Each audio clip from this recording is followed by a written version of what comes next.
Hello friends, स्वागत है मेरे यूट्यूब चैनल में। और आज के वीडियो हम बात करने वाले हैं आधार पे होने वाले रिएक्शन के बारे में। जैसे कि हम न्यू एनरोलमेंट जब भी करते हैं कि ऐसा रिएक्शन आता है, your Aadhaar enrolment has been rejected due to technical reason. ये टेक्निकल रीजन क्या, मैंने बहुत सारे वीडियो में बता चुका हूँ। लेकिन अभी जो रिजेक्ट हो रहा है न्यू एनरोलमेंट में लेकर और जो डेट ऑफ बर्थ चेंजेस कर रहे हैं उसमें भी रिजेक्ट होने का जो रीजन होता है वो क्या है, इस वीडियो में हम विस्तार से जानेंगे। तो फ्रेंड, हम बता दें आपको जो टेक्निकल रीजन होने का जो आपका कारण होता है कि जब भी रिजेक्ट आधार करता है क्यूसी टीम, उस पर जो भी आधार का जो डेटा हम भेजते हैं उसको रिजेक्ट करता है। उस पर यही जो रीजन होता है मेन की, जैसे कि हम कोई भी किसी का डेट ऑफ बर्थ में चेंजेस कर रहे हैं, क्यूआर कोड का प्रॉब्लम हुआ, अगर वो सही से दिख नहीं पाया, स्कैन कर रहे हैं स्कैन नहीं हो पाया, तब भी आपका वो रिजेक्ट कर दिया जाता है। कभी होता है आपका न्यू एनरोलमेंट में अभी मैक्सिमम जो बर्थ सर्टिफिकेट सभी में क्यूआर कोड वाला ही अपलोड हो रहा है, सभी लोग वैसे अपडेट कर रहे हैं। मैनुअली यूज करना लगभग 90% आपका खत्म ही हो चुका है। मतलब कि जो 10% बचा होगा मैनुअल सर्टिफिकेट, बाकी सब क्यूआर कोड वाला ही होता है।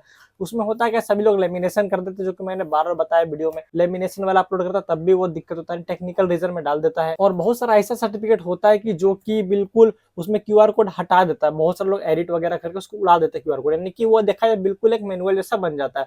वो भी आपका टेक्निकल रीजन में रिजेक्ट होता है। और बहुत सारा जो मेन रीजन जो बिना मतलब का सब कुछ सही है, ओके, फिर भी वो रिजेक्ट कर दिया जाता है। उसमें यही होता है कि जब भी अब यूआईडी वाले काम करते हैं, क्योंकि उनके पास करोड़ डाटा होता है आधार का, उसमें जल्दबाजी में भी अगर गलती से उनसे कुछ गलती होता है तब भी वो टेक्निकल रीजन में ऑटोमेटिकली मार्क हो जाता है जब भी वो क्यूसी टीम करते हैं। क्योंकि मैंने इसके पहले बहुत सारा ऐसा गाइडलाइंस का ट्रेनिंग का वीडियो मैंने देखा जिसमें बताया जाता है कि टेक्निकल रीजन होने का ये वजह। अगर आप कभी भी आधार का ट्रेनिंग लिए कोई एक्सपर्ट से, तो आपको बिल्कुल आइडिया होगा टेक्निकल रीजन क्यों होता है। क्योंकि देखिए, एक तरह का वो ऐसा रीजन है, यूआईडी वाले इस तरह बना रखे हैं कि इसका एक कारण अनेक कारण होता है रीजन देने का। आप प्रॉपरली यही नहीं सोच सकते कि क्यूआर कोड रीड नहीं हो रहा तभी ये रिजेक्ट आ रहा है, ऐसा नहीं है। बहुत सारा कारण होता है जिसमें टेक्निकल रीजन देते हैं, यानी कि जो आप डॉक्यूमेंट्स अटैच कर रहे हैं जो लिस्टेड नहीं है वो भी टेक्निकल रीजन करके रिजेक्ट कर दिया जाएगा। और बहुत सारा अभी जो न्यू रिमार्क आया, जैसे कि आप देख सकते हैं कि डॉक्यूमेंट एज नोट पर अप्रूव लिस्ट, इस तरह करके रिजेक्ट किया जाता है। लेकिन वो ईमेल पर दिया जाता है, यानी कि जो ऑपरेटर करते हैं उसके ईमेल पर दिया जाता है, वो वाला जो रिजेक्शन का रीजन होता है। लेकिन अब जो टेक्निकल रीजन है ये सिर्फ अभी आपका न्यू एनरोलमेंट में सबसे ज्यादा हो रहा है। तो फ्रेंड्स, अभी जो मैंने बताया था न्यू एनरोलमेंट के बारे में, और अभी जो बात करने वाला है डेट ऑफ बर्थ अपडेट या फिर डेमोग्राफिक में कुछ भी अपडेट कर रहे हैं वो भी रिजेक्ट हो जाता है आपका टेक्निकल रीजन की वजह से। यानी कि जो हमारा ईसीएमपी सॉफ्टवेयर होता है उसमें जब चेक करते हैं तो बताता है वहाँ पे reject reason description not found, और ठीक हम पोर्टल में चेक करते हैं तो बताता है हमारा टेक्निकल रीजन से रिजेक्ट कर दिया गया है। तो ये होता क्यों भाई, इसके बारे में बताता है आपको। देखिए, जब भी किसी का डेट ऑफ बर्थ अपडेट कर रहे हैं, इतना देखिए कि उसका अगर आधार मैंडेटरी बायोमेट्रिक नहीं किया हुआ है, अगर उसके साथ ही अगर आप अपडेट कर रहे हैं तो उसका बिल्कुल रिजेक्ट कर दिया जा रहा है। और अभी जो बायोमेट्रिक के साथ भी अगर आप डेट ऑफ बर्थ यानी डेमोग्राफिक अपडेट कर रहे हैं वो भी रिजेक्ट हो रहा है। लेकिन ये सारा रिजेक्ट नहीं होता, कुछ कुछ केस ऐसा रिजेक्ट हो रहा है। लेकिन देखिए, अगर आपका कुछ केस रिजेक्ट हो रहा है तब भी आप ऐसी प्रॉब्लम को यूट्यूब पे ढूंढते हैं, हम भी ढूंढते हैं ऐसा रिजेक्ट होता क्यों है।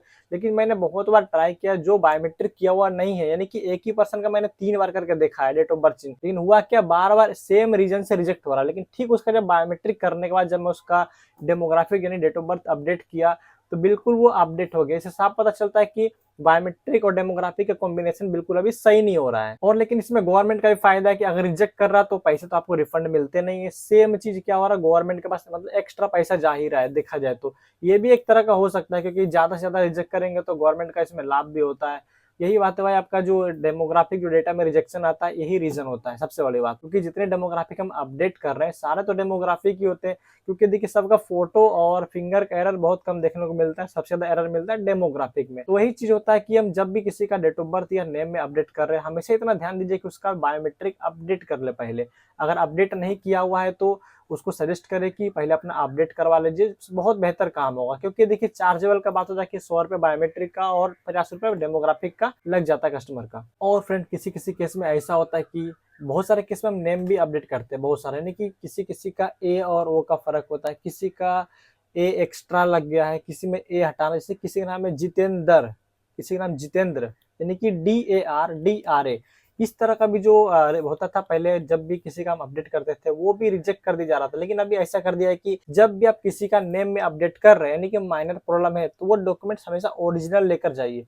ओरिजिनल से अगर आप अपडेट करेंगे तो बिल्कुल वो अपडेट हो जाएगा। कभी कभी होता है कि 1 से 2 बार रिजेक्ट हो जाए, लेकिन थर्ड टाइम आपका सही हो जाता है। क्योंकि अगर ओरिजिनल डॉक्यूमेंट्स देते हैं तभी आपका हो पाएगा। बीच में क्या था, सरनेम चेंज नहीं हो पा रहा था, अभी सरनेम भी सही हो गया कि अपना ओरिजिनल डॉक्यूमेंट से करेंगे तो सरनेम भी हो जाता है। तो फ्रेंड्स, आपको अगर हमारा ये वीडियो अच्छा लगा तो वीडियो को लाइक कीजिए, चैनल को सब्सक्राइब कीजिए और अपने फ्रेंड के साथ शेयर करिए। और हमसे जुड़ने के लिए हमारे डिस्क्रिप्शन में दिए गए लिंक पे क्लिक करके टेलीग्राम से जुड़ सकते हैं।